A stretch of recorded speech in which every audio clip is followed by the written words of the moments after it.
Film Bhavai का जब से हमने ट्रेलर देखा, हमें फिल्म देखने की चाहत है, साथ ही कई सवाल है जिसके जवाब देने के लिए प्रतीक और हार्दिक हमारे साथ हैं। प्रतीक, फर्स्ट ऑफ ऑल कॉन्ग्रेचुलेशन, जिस तरह का एक वाइब एक आपने हाइप ली है अपनी जर्नी में, एक स्टारडम जो आपने हासिल कर लिया है, क्या कुछ कहना चाहेंगे, कैसे डील कर रहे हैं स्टारडम से? पहले हमें ये बताइए। पता नहीं, मैं तो दोस्त इसे स्टारडम की तरह नहीं देख रहा हूँ, या तो शायद मुझे स्टारडम का डेफिनेशन नहीं पता, पर हाँ बहुत एक्साइटिंग टाइम है मेरी लाइफ का, और मैं इसे उतनी ह्यूमिलिटी से वैसे ही समझना चाहता हूँ कि पहले ऐसा होता था कि मैं स्क्रिप्ट्स ढूंढता था, मैं काम ढूंढता था, अब इतनी सारी स्क्रिप्ट्स आ रही हैं, तो एक ऐसा समय है एक एक्टर की लाइफ में कि जहाँ मैं अच्छे सब्जेक्ट का पार्ट बन पाऊँ, अच्छे किरदार बना पाऊँ। तो I am just waiting to create more and more such characters. बिल्कुल, हमें इंतज़ार रहेगा। हार्दिक, शुरुआत के साथ ही झलक के साथ ही कंट्रोवर्सीज, विवाद, इन सब चीज़ों को कैसे देख रहे हैं, और क्या फिल्म पर भी कोई असर पड़ेगा नाम बदल देने से? नहीं, नाम बदलने से फिल्म पे कोई असर नहीं पड़ेगा। फिल्म में ऐसा कुछ भी नहीं है जो किसी भी सेंटिमेंट्स को हर्ट करे। पूरी गरिमा का ध्यान रखा गया है और हमने कोई भी खिलवाड़ किया नहीं है। सो आई थिंक सो नाम बदलने पे फिल्म पे कोई इम्पैक्ट नहीं। साथ ही जब फिल्म मेकिंग की बात होती है तो हम कहीं ना कहीं सॉफ्ट टारगेट माने जाते हैं, पॉलिटिकली हो, रिलीजियसली हो, उसे कैसे देखते हैं? यार ये मेरे लिए बहुत नया है, अभी बहुत ओपनली मैं बताऊँ, इट्स माय फर्स्ट फिल्म, तो इस पर रिएक्ट करना ही मेरे लिए बहुत नया है। सॉफ्ट टारगेट की जहाँ तक बात है ना, तो ये ऐसा है कि ये माध्यम ऐसा है कि ये बहुत सारे लोगों तक एक साथ पहुँच जाता है, ये लोगों को कनेक्ट भी करता है। और फिल्म हो, चाहे नाटक हो, चाहे टेलीविज़न हो, कोई भी एक आर्ट पीस जो है, ये सारी ऐसी चीज़ें हैं जो लोगों में इमोशन जागृत करती है। तो अगर इससे लोगों के इमोशंस को फ़र्क पड़ता है तो पड़ता ही होगा, बिकॉज तभी ये पूरा माध्यम चलता भी है। सो प्रतीक, साथ ही बड़े बड़े मोनोलॉग हमें सुन रहे हैं, आपकी स्माइल ही हमारे चेहरे पे एक रौनक ला देती है। क्या कुछ तैयारियां रहीं, क्या कुछ आपकी प्रिपरेशन है? क्योंकि मोनोलॉग्स कहना बहुत ही मुश्किल होता है किसी भी एक्टर के लिए, तो कैसे तैयारियां हुई?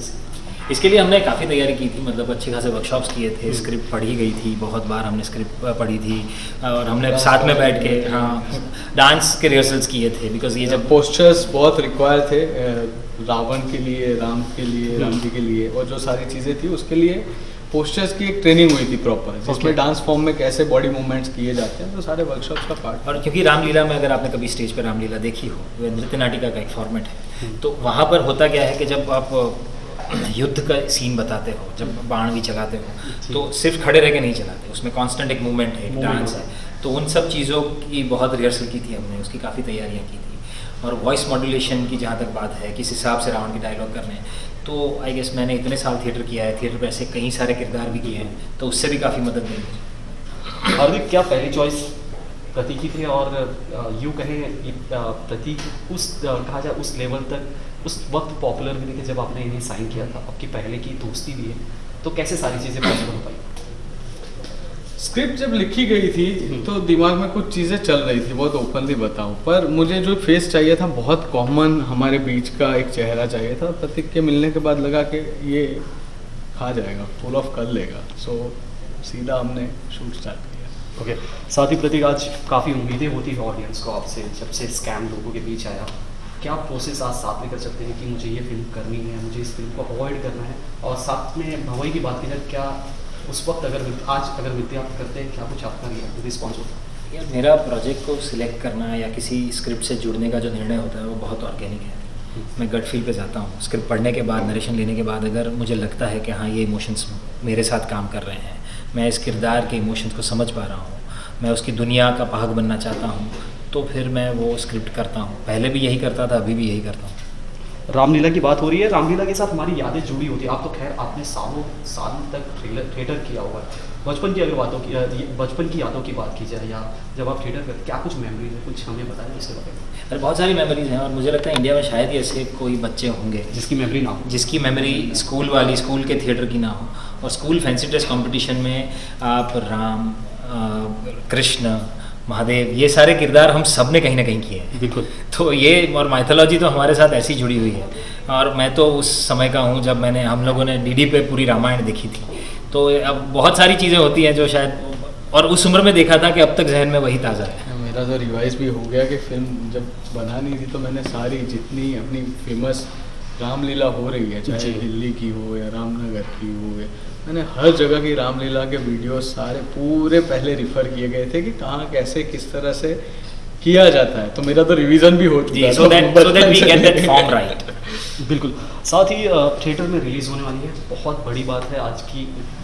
ये एफर्ट्स डालना है कि हम थिएटर में फिल्म को रिलीज़ करेंगे, क्योंकि काफ़ी लिमिटेड एडिशन के साथ ही थिएटर्स ओपन किए जा रहे हैं। क्या कुछ मतलब कितना डिफिकल्ट था ये डिसीजन लेना, क्योंकि OTT पर फिल्में जा रही है, थिएटर्स उतने ओपन नहीं है, कितना बड़ा चैलेंज था आपके लिए? मेरे लिए डे वन से फिल्म थिएटर पे थी। तो सबसे बड़ी बात ये हो रही है कि मैं 1 तारीख को रिलीज़ कर रहा हूँ और थिएटर में ही कर रहा हूँ। रही बात एक्सपेक्टेशन ऑडियंस की, तो 30% ऑक्यूपेंसी के साथ सारे थिएटर ओपन है, तो मैं वही पकड़ के चलो, it's okay for me. Main चीज़ है कि थिएटर में आ रही है और ये एक्सपीरियंस है जो सबको करना चाहिए। प्रतीक, ये सवाल आपसे, क्योंकि हमारे देश में थिएटर्स में फिल्में देखना एक अलग ही चार्म होता है, एक अलग ही एक्सपीरियंस है। और पहली फिल्म जैसे कि आपने जिक्र किया, वो थिएटर में आ रही है और वो भी 30%, अभी कई स्टेट्स में अभी भी थिएटर्स ओपन नहीं है। कितना बड़ा आपके लिए डिसीजन है? यार ये मेरे लिए बहुत बड़ी बात है। देखिए, किसी भी एक्टर के लिए उसकी पहली फिल्म थिएटर में रिलीज़ हो, ये बहुत बड़ी बात होती है। अनफॉर्चुनेटली वो तो पिछले 2 सालों में जो कुछ भी हुआ उसके मतलब पूरी दुनिया में हो गया वो तो, और उस पर किसी का कोई वश था नहीं। पर हाँ, आई एम हैप्पी कि फाइनली ये डिसीजन लिया गया है टीम के द्वारा कि इसे थिएटर में रिलीज़ करेंगे, क्योंकि जैसे हार्दिक ने कहा, इसका ग्रैंडियर है, इसका एक फ़ील ऐसा है जो बड़े पर्दे पे देखने में और मज़ा आएगा। वहाँ के वो जो म्यूज़िक सिस्टम है वहाँ सुनने में और मज़ा आएगा। तो हाँ, दिक्कतें हैं, क्योंकि कई स्टेट्स में शायद थिएटर खुले नहीं हैं, खुल भी रहे हैं तो 30% कैपेसिटी पे चल रहे हैं। तो हाँ, वो दिक्कतें होंगी, पर इसके बावजूद भी आई एम हैप्पी कि ये थिएटर में रिलीज़ हो रही है।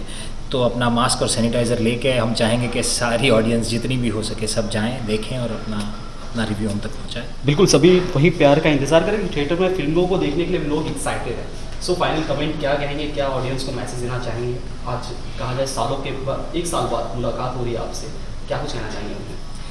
जितना प्यार आपने मुझे अब तक दिया है, आई एम श्योर कि ये फिल्म आपको उतनी ही पसंद आएगी और मैं आपका उतना ही प्यार वापस पाऊँगा। इस फिल्म को थिएटर में देखने में मज़ा आएगा ही, और ये फिल्म ऐसी है कि आप अपने पूरे परिवार के साथ जाके देख सकते हैं।